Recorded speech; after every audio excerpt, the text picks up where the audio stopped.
Welcome to our channel Sarathi learning hub. और देखिए हम लोग आज पढ़ने वाले हैं बीपीएससी मेंस के सीरीज में। और एक पहले वीडियो बनाया था अमित सर ने, जो amendments process of Indian constitution था, पढ़ा दिया है। आगे मैं कंटिन्यू करूंगा। अगला जो टॉपिक है हम लोगों का, टॉपिक का नाम है प्रीएम्बल ऑफ इंडियन कॉन्स्टिट्यूशन। और आप सभी को पता है कि बीपीएससी के मेंस के एग्जाम के लिए प्रीएम्बल कितना इंपॉर्टेंट है। ठीक है, तो आप लोगों से रिक्वेस्ट है कि अगर आप चाहते हैं कि कंटेंट आपको मिले तो आप हमारे यूट्यूब चैनल को ज्वाइन कर लीजिए, टेलीग्राम चैनल विजिट करके देख लीजिए, क्योंकि ये जो पीडीएफ है ये आपको वहीं फ्री में ऑफ कॉस्ट मिलने वाला है। और आपको मैं बता दूं कि जो ये कंटेंट है, ऐसा कंटेंट पूरे यूट्यूब पे कहीं नहीं मिलेगा। बहुत ही प्रिसाइज है और बिल्कुल मेंस के पॉइंट ऑफ व्यू से हम लोग इसको डिजाइन किए हुए हैं। और ये उसके द्वारा बनाया गया है जो ऑलरेडी 2-3 बार मेंस दे चुका है।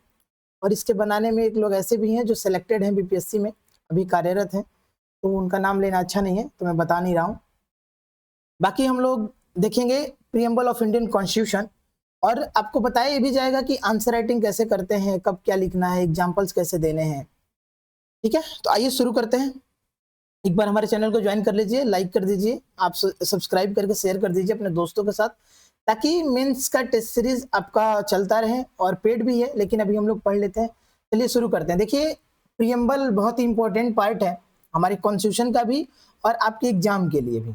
शुरू करते हैं। इसके लिखने का जो तरीका है, डेफिनेशन से कोई भी मान लीजिए क्वेश्चन पूछता है तो आप डेफिनेशन से शुरू करिए कि एक प्रिसाइज फॉर्म में आंसर हो, ताकि जिससे आप अच्छे से अच्छे मार्क्स ला सकें।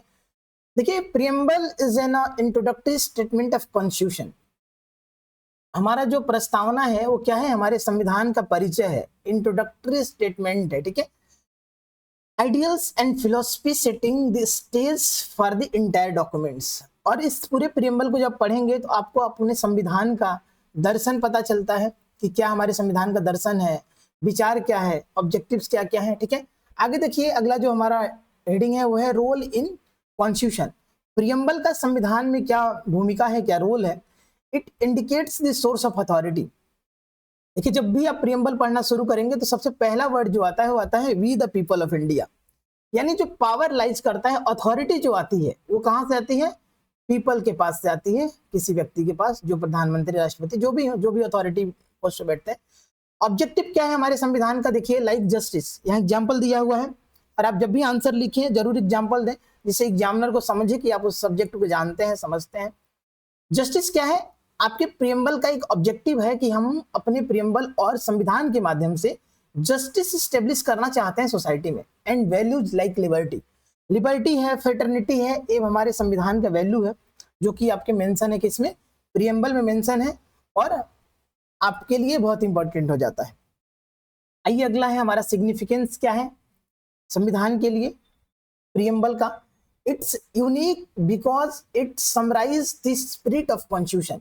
ये हमारे संविधान की आत्मा को सारांश रूप में प्रस्तुत करता है, जिससे हमको पता चलता है कि पूरे संविधान में क्या लिखा हुआ है वो आपको सिर्फ प्रीएम्बल पढ़ के पता चल जाता है। ठीक है, and sets the goal the nation strives to achieve, कि हम प्रीएम्बल के द्वारा संविधान कौन कौन सा गोल है जो अचीव कर पाएगा अगर हम प्रीएम्बल को फॉलो करते हैं, लागू करते हैं। तो देखिए, आगे हम लोग बढ़ते हैं अपने इसी में। टेक्सचुअल एनालिसिस क्या है, देखिए, आपके प्रीएम्बल जब भी पढ़ेंगे वहां बहुत सारे की फ्रेजेस मिलेंगे, आपको कीवर्ड मिलेगा, टर्म मिलेगा, जिसको आपको डिफाइन करना बहुत जरूरी होता है। देखिए, अगला है वो की फ्रेज है we the people of India, हम भारत के लोग। देखिए, authority comes from the citizens. अभी हम लोगों ने ऊपर देखा कि अथॉरिटी कहां से आता है, जनता से आती है, नागरिक से आती है, नॉट अ मोनार्क, किसी राजा के पास से नहीं आता है। कहां से आती है, अथॉरिटी सिटीजन के पास से। एग्जाम्पल देखिए कि all power is vested in a people who elect the government.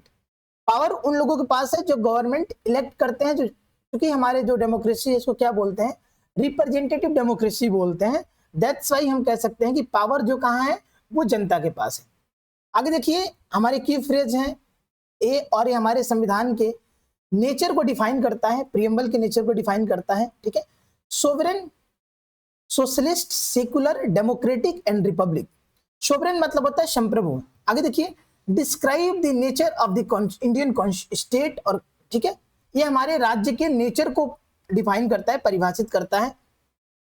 Example देखिए, India is itself governing, has mixed economy, trades all religion equally, allows people's participation in government and has elected head of the state। देखिए इसको हम लोग समझ लेते हैं। India is self governing, हमारे ऊपर किसी दूसरे का शासन नहीं है, हमारे ऊपर पूरा इंडिया का शासन है। दैट मीन्स कि वी आर द सोवरेन, ठीक है। और सोवरेन उसको बोलते हैं ऐसा देश जो अपने इंटरनल और एक्सटर्नल दोनों मामलों में खुद निर्णय ले सके, किसी दूसरे देश की उसको जरूरत ना हो। दूसरा है हैज मिक्स्ड इकोनॉमी, मतलब कि हमारी जो अर्थव्यवस्था है वो मिश्रित इकोनॉमी है। आप सभी को पता है कि इकोनॉमी 3 टाइप की होती है। पहला होता है कैपिटलिस्ट, दूसरा होता है सोशलिस्ट, तीसरा होता है मिक्स्ड इकोनॉमी जो यहाँ लिखा हुआ है। देखिए जो कैपिटलिस्ट इकोनॉमी है वो बोलते हैं ऐसा देश की अर्थव्यवस्था हो जहां की प्रॉपर्टी निजी स्वामित्व के हाथ में हो, ठीक है, उसको बोलते हैं कैपिटलिस्ट इकोनॉमी। सोशलिस्ट इकोनॉमी आप सोशल वेलफेयर के लिए बनाई जाती है और ओनरशिप किसके पास होता है, जनता के पास होती है, स्टेट के पास होता है। आगे देखिए जो हमारे संविधान का गोल है उसको डिफाइन किया गया है जस्टिस, लिबर्टी, इक्वलिटी और fraternity. This are the core goals for the citizen. मतलब सिटीजन को अचीव क्या करना है, मिलना क्या है, वो देखिए जस्टिस, न्याय स्थापित करना है, लिबर्टी सबको स्वतंत्रता देना है, इक्वलिटी मतलब समाज में हमको समानता लाना है, फ्रेटर्निटी समाज के सभी लोगों के बीच क्या होना चाहिए, भ्रातृत्व की भावना होनी चाहिए। एग्जाम्पल देखिए social justice for all without any discrimination, मतलब कि किसी व्यक्ति के साथ कलर, कास्ट, रिलीजन के आधार पे कोई भी डिस्क्रिमिनेशन नहीं होना चाहिए, उसको बोलते हैं हम लोग क्या बोलते हैं, सोशल जस्टिस। मीनिंग ऑफ इस टर्म, जो टर्म हम लोग ऊपर देख रहे थे sovereign, socialist, secular, democratic, Republic, उसको डिफाइन करते हैं हम लोग पहले। सोवरेन क्या है, सोवरेन मीन्स इंडिपेंडेंट, एक ऐसा देश जो स्वतंत्र हो। Socialist means AIIMS for social welfare, ठीक है, सोशलिस्ट कंट्री का जो एम होता है वो सोशल वेलफेयर का होता है, लोक कल्याणकारी होता है। सेकुलर दैट मीन्स की नो ऑफिशियल स्टेट रिलीजन, मतलब राज्य का कोई धर्म नहीं है, राज्य सभी धर्मों को इक्वल ट्रीट करती है, ये आपको ध्यान देना है, ठीक है। राज्य सभी धर्मों को इक्वल ट्रीट करती है, राज्य किसी भी धर्म को प्रिविलेज नहीं देती। डेमोक्रेटिक दैट मीन्स की पीपल्स गवर्नमेंट, जनता का शासन जहां हो उसे बोलते हैं democratic. Republic means elected head of state. देखिए आपके प्रियम्बल में भी लिखा हुआ है कि हमारा देश कैसा है, गणतंत्रात्मक लोकतंत्र है। दैट मीन्स की जो हेड ऑफ स्टेट है, और हमारे यहाँ हेड ऑफ स्टेट कौन होता है, प्रेसिडेंट होता है, वह जनता के द्वारा अगर डायरेक्ट या इनडायरेक्ट रूप से चुना जाता है तो हम उसको क्या बोलेंगे कि वो पीपल्स के द्वारा इलेक्टेड है। दैट मीन्स कि क्या, हमारा देश कैसा है, रिपब्लिक है, गणतंत्रात्मक लोकतंत्र है। Means fair treatment, justice means क्या है, फेयर ट्रीटमेंट, यानी सभी के साथ हम क्या, एक फेयर निष्पक्ष रूप से अगर उनके साथ ट्रीटमेंट कर रहे हैं, दैट मीन्स कि हमारे यहाँ क्या है, जस्टिस एस्टेब्लिश है। लिबर्टी मीन्स फ्रीडम, आपको स्वतंत्रता होनी चाहिए। इक्वलिटी मीन्स इक्वल स्टेटस सबको, और इक्वल स्टेटस किस टर्म में, पॉलिटिकल टर्म में, इकोनॉमिक टर्म में एंड सोशल टर्म में, तीनों पर्सपेक्टिव में आपके पास क्या होना चाहिए, इक्वलिटी होनी चाहिए।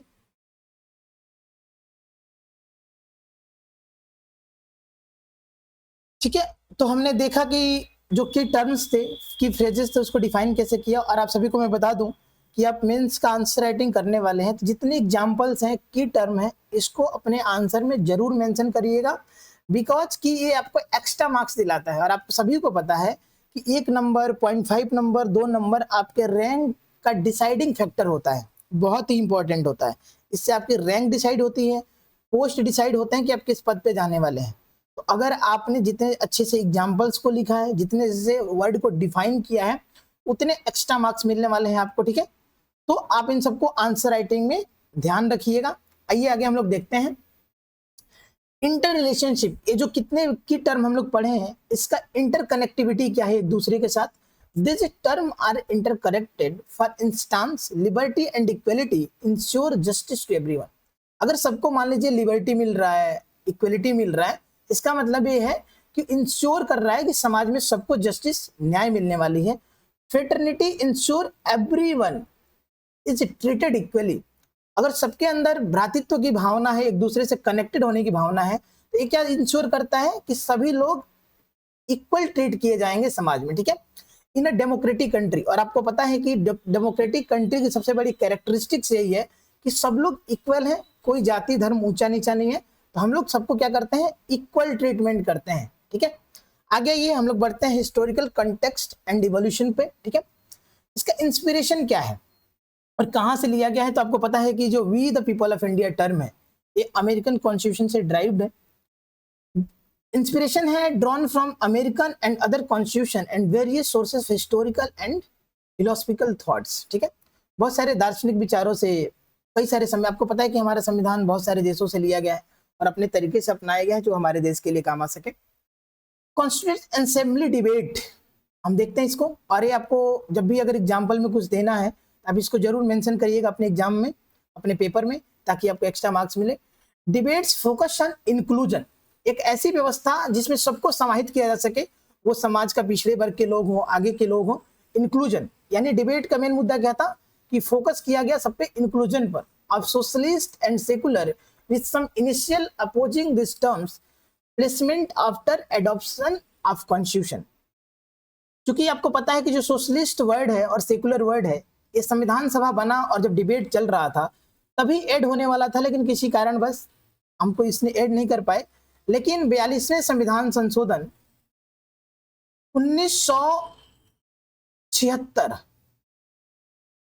1976 में सेकुलर और सोशलिस्ट वर्ड को जोड़ा गया और इसी के साथ एक और वर्ड जोड़ा गया, इंटेग्रिटी, ठीक है।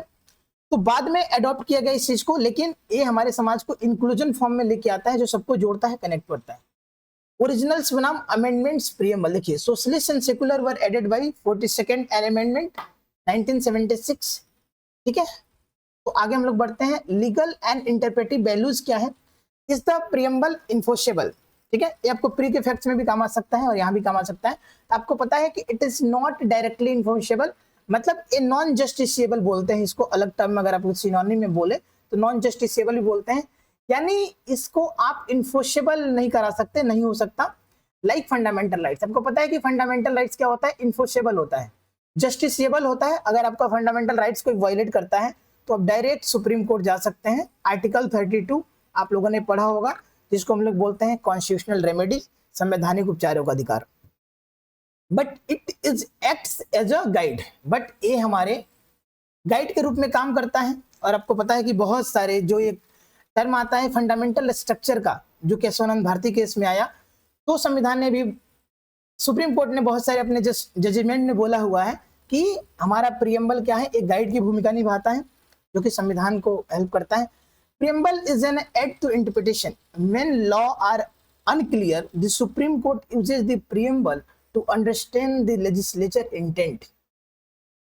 जब भी कोई लॉ अनक्लियर होता है, बहुत क्लियर फॉर्म में नहीं लिखा होता है, तो सुप्रीम कोर्ट भी किसकी सहायता लेती है, प्रियम्बल की, जिसके माध्यम से वो जजमेंट में इसको डिफाइन करते हैं कि इस टर्म का मतलब क्या है और क्या वो टर्म, क्या वो मामला या लॉ फंडामेंटल स्ट्रक्चर से रिलेटेड है कि नहीं है, ठीक है। आगे देखिए, preamble and basic structure, supreme court has said that preamble is a part of basic structure of the constitution. यानी प्रियम्बल, आपको पता है कि आप लोग जब बेरुबारी केस पढ़े होंगे 1960 में, उसमें कहा गया है कि जो प्रियम्बल है वो हमारे संविधान का पार्ट नहीं है, लेकिन 1973 केशवानंद भारती केस में बोला गया कि जो संविधान का प्रियम्बल है वो आपके संविधान का पार्ट है, so it can't be amend, इसमें अमेंडमेंट नहीं किया जा सकता।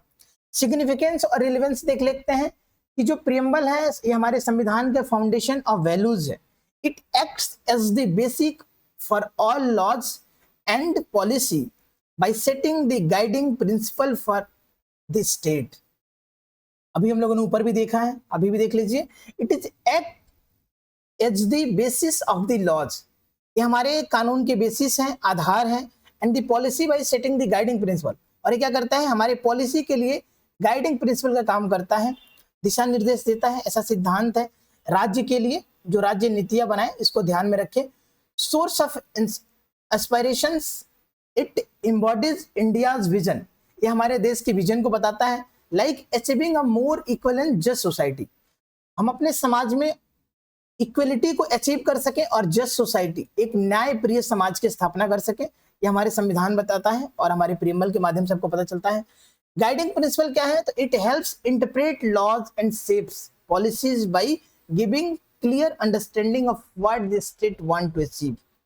हमारे लॉ को इंटरप्रेट करता है, पॉलिसी को शेप करता है, यानी बनाने में मदद करता है। गिव क्लियर अंडरस्टैंडिंग, और संविधान को इंटरप्रेट करने के लिए आप एक क्लियर अंडरस्टैंडिंग, समझ डेवलप करता है स्टेट के लिए कि स्टेट क्या अचीव करना चाहती है। सिंबल ऑफ यूनिटी है।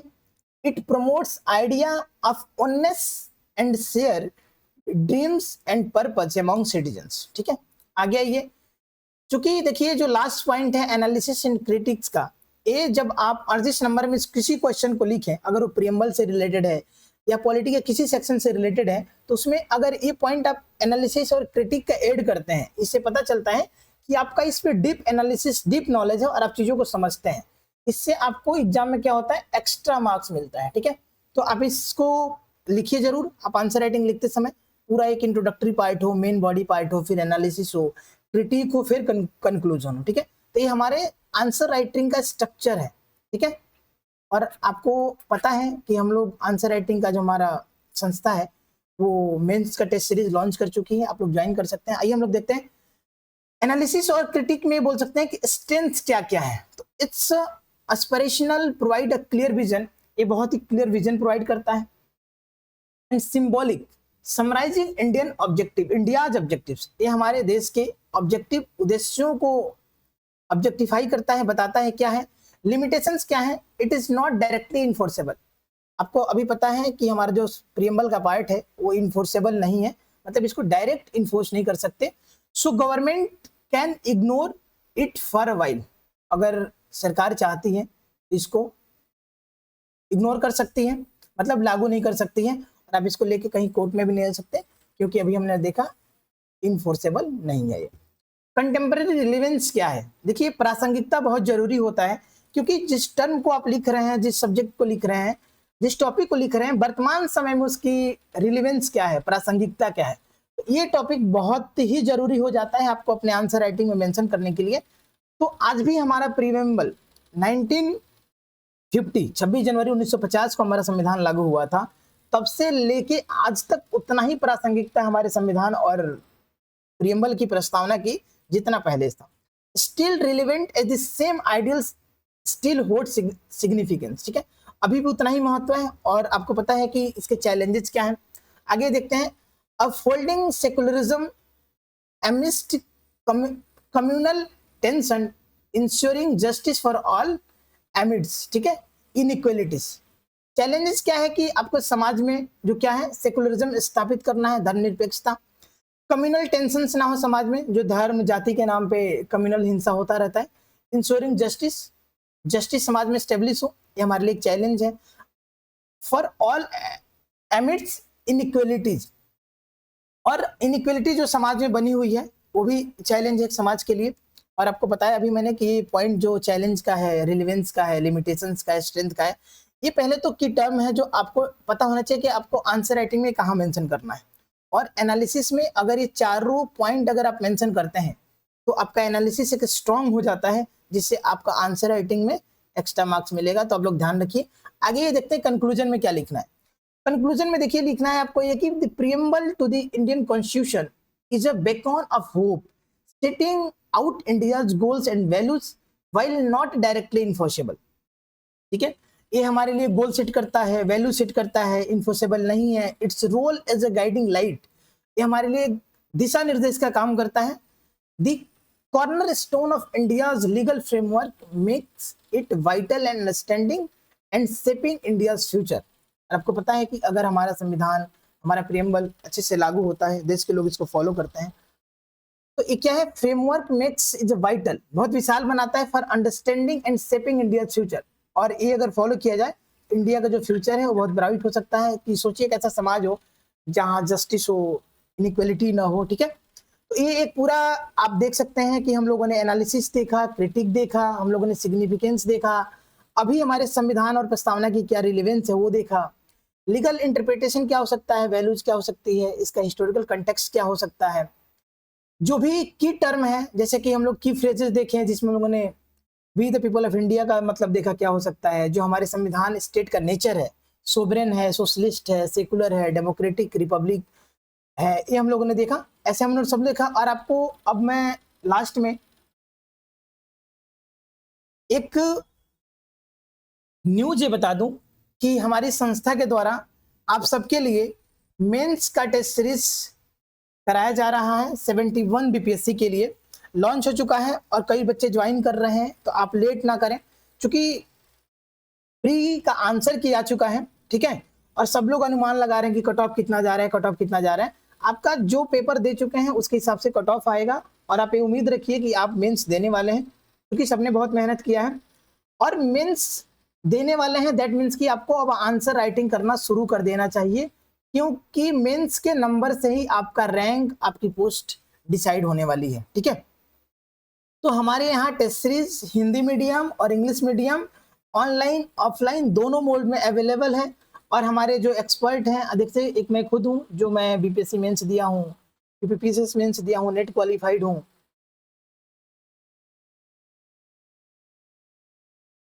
ठीक है। तो एक अच्छी टीम के साथ, जो टीम का एक्सपीरियंस है इस क्षेत्र में, आंसर राइटिंग में, एग्जाम देने में, वो आपको अगर इतना अच्छा सुविधा प्रोवाइड करा रही है। आपको पता है कि टोटल टेस्ट जो कराए जाने हैं, 21 टेस्ट कराए जाने हैं, जिसमें 9 सेक्शनल टेस्ट होने वाला है, 4 एसए का होने वाला है, 3 डीआई का, और 5 टेस्ट जो है वो फुल लेंथ होने वाला है। तो हमारे नंबर दिए गए हैं, कॉन्टेक्ट कर सकते हैं आप, और हम लोग ऐसे ही मेंस टेस्ट सीरीज का वीडियो बनाते रहेंगे। थैंक यू सो मच, और हमारे साथ जुड़े रहिए। हमारे चैनल को लाइक करिए, शेयर करिए, सब्सक्राइब करिए।